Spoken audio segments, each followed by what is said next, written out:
of atoms, which is chapter 6. This has to do with electron. We're going to get to electron configurations. Okay, we're going to talk about electromagnetic radiation.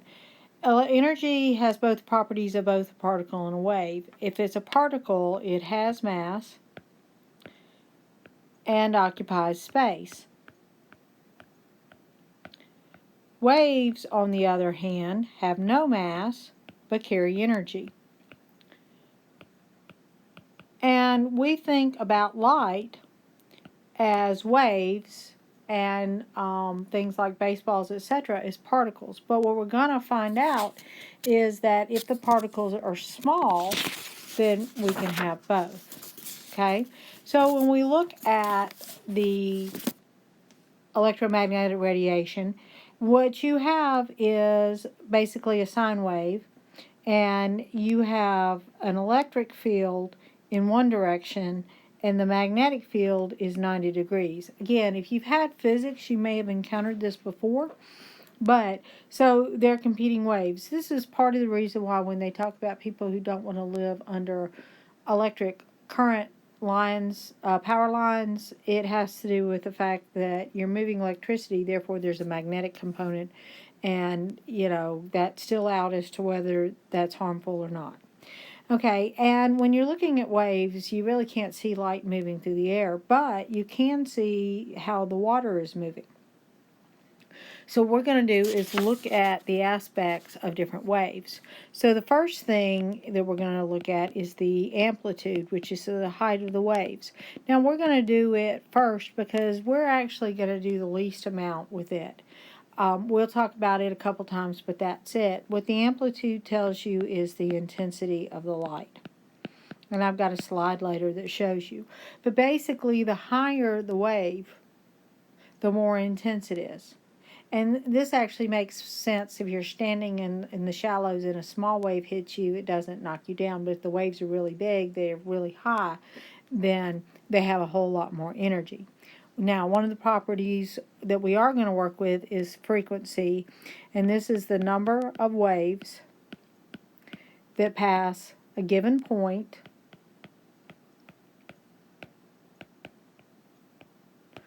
per unit of time. And you can use anything you want, but specifically since light waves are small, we're going to use per second. So we're going to see how many waves pass a given point in per second. So this is your time frame. I can't spell. Okay, again, you can do this with waves. If you're sitting on the beach and you're watching a pier and you count the number of waves that hit the pier, that would be a frequency. Now, if you look at these two different waves, this is low frequency and this is high frequency. What is low frequency? Is we have a smaller number of waves. And we're counting from this point to this point, so that'd be 1, 2, 3, 4, 5, 6 waves pass for the low. And for the high, it's 1, 2, 3, 4, 5, 6, 7, 8, 9, so 10. So it'd be more waves. So if you'll notice, it looks a little tighter. That brings us to the second point, which is wavelength. Okay? And wavelength is, if frequency is the number of waves that pass a given point in a given time frame, wavelength is the distance between two crests or troughs. Now, the trough is the bottom part, so this is from trough to trough. This is from crest to crest. Crest will be the high point. So that is an entire wavelength right there. Okay, and wavelengths for light have the symbol lambda, and the unit is in nanometers. Go back, frequency is a weird V, and that's the Greek symbol nu. So when we look at these, we have lambda and nu. So if you have different wavelengths, of light, they're going to correspond to different colors. So longer wavelengths tend to be on the red end, shorter wavelengths tend to be on the blue end. Your intermediate is yellow and green, you know, the rainbow Roy G. Biv. Now, different amplitudes are brightness, and that's the height of the wave. That doesn't affect the frequency, but it does affect the intensity of the light. Okay? So how do we get frequency and wavelength to relate? Well, they relate to the speed of light. So lambda nu, so the frequency times the wavelength is equal to the speed of light. And speed of light comes in any variety of forms.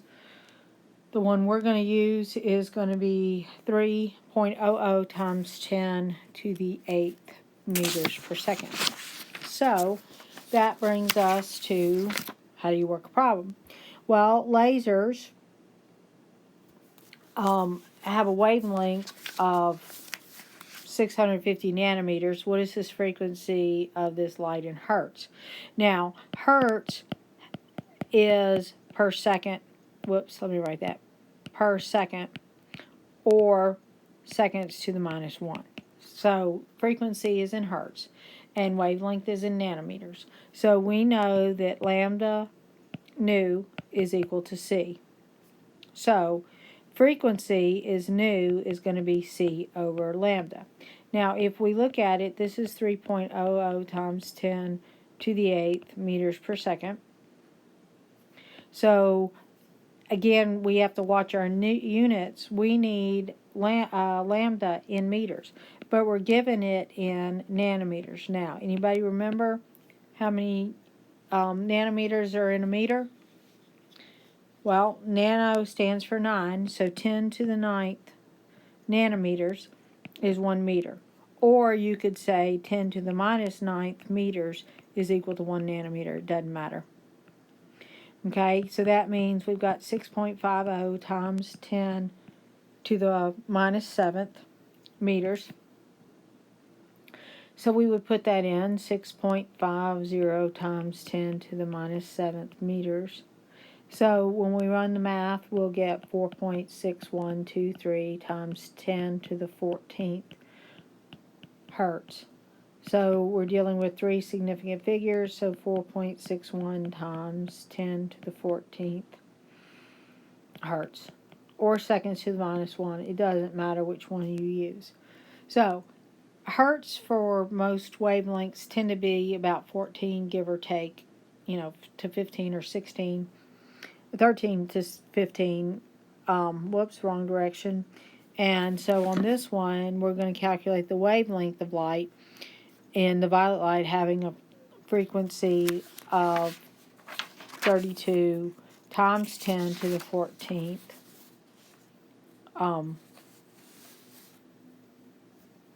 hertz.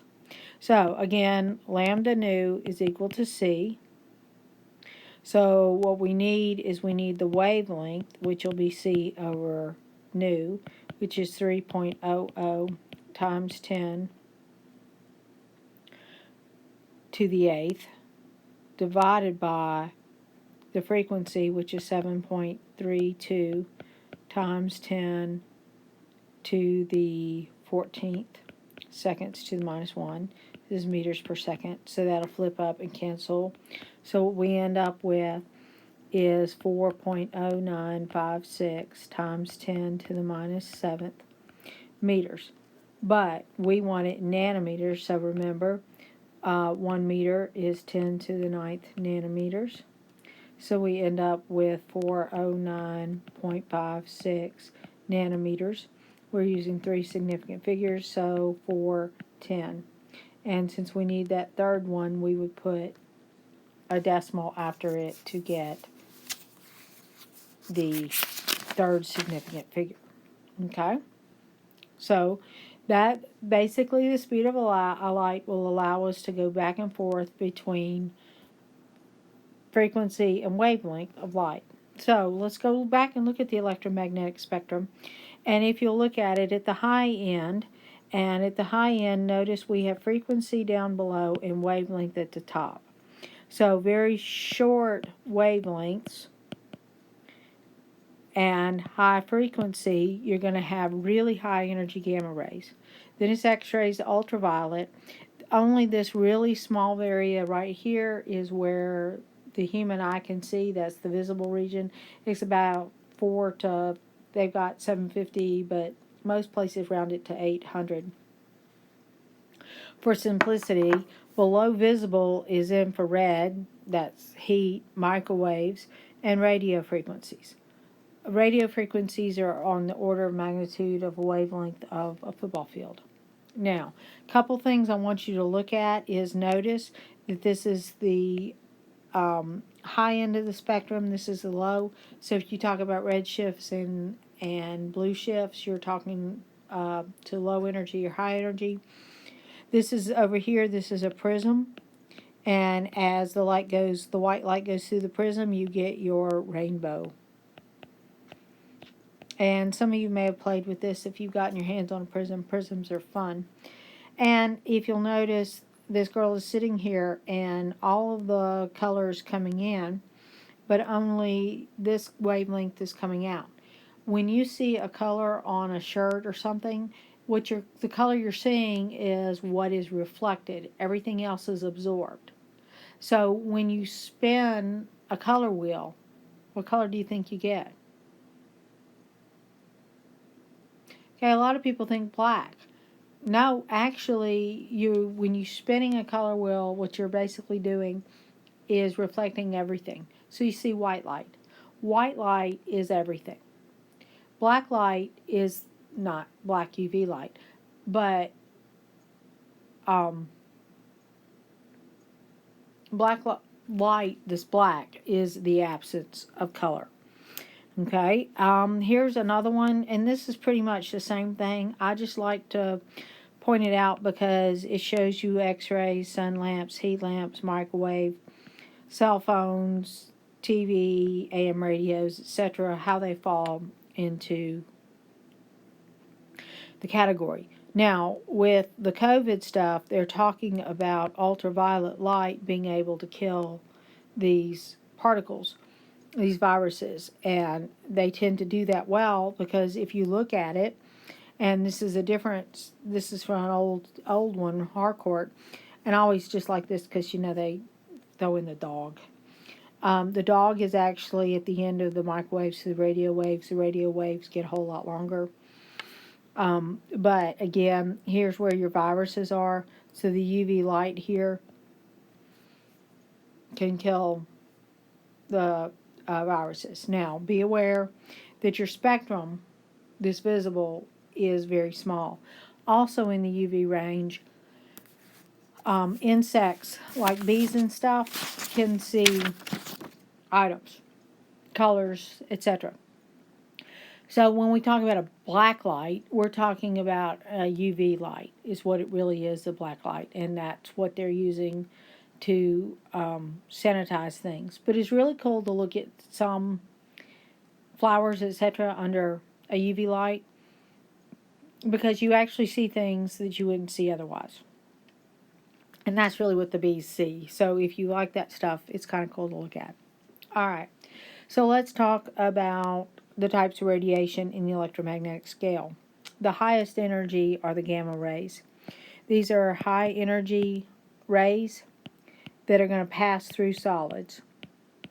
Now, there is a group in, I think it's Japan, and they are much stronger than X-rays. But they have a facility underground where they have big vats of a material that when a gamma ray comes through, it makes it fluoresce.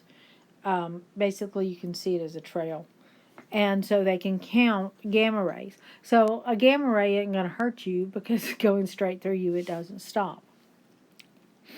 X-rays are the next shortest. Gamma rays, remember, are the highest energy, so they're the shortest. And so X-rays are high energy rays that will pass through some solids. And we know that they will stop be stopped or slowed down. Bone, lead stops it totally, etc. Okay? So this is why when you actually take an x-ray. The next one down is the ultraviolet. It is of a higher energy, but the biggest thing we know about UV is it produces sunburn. So when you're wearing sunscreen, you're actually protecting against the UV rays. It is a higher energy than the visible. Okay, the visible range is the only portion visible to the naked eye. Okay, I shouldn't say naked eye, I should say human eye. And infrared is the energy given off by heat or as heat. And when you're using night vision, what you're actually looking at is heat signatures. And so when you see different movies and they can see the heat, whatever, what they're actually looking at is the infrared. So when you look at the energy levels, you just need to have an idea of where they fit within the scheme of things. When you have light, you have the waves interacting. So when waves interact, we call that interference. Now, just like everything else, you can have positive interference or negative interference. So if you add the waves together, that's what they call constructive interference.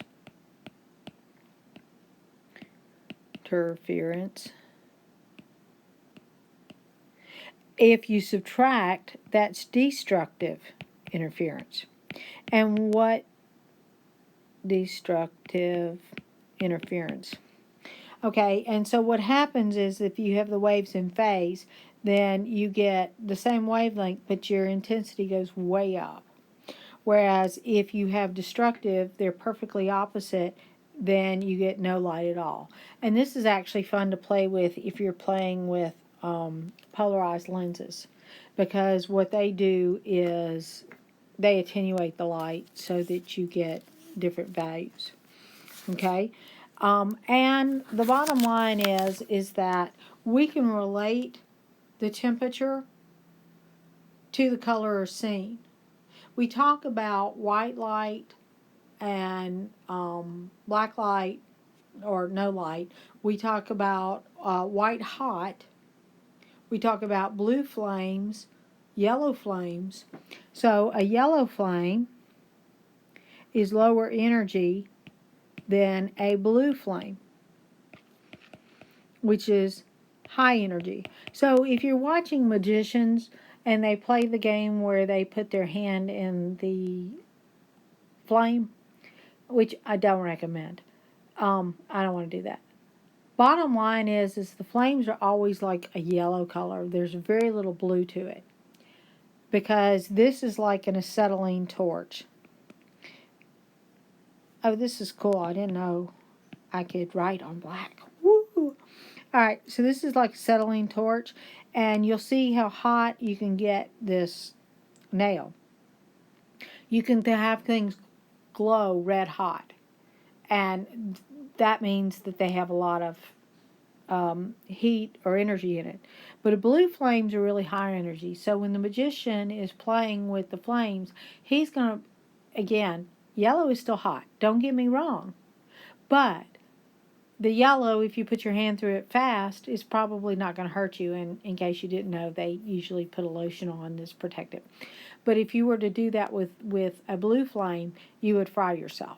So the bottom line is that color is related to temperature and therefore energy.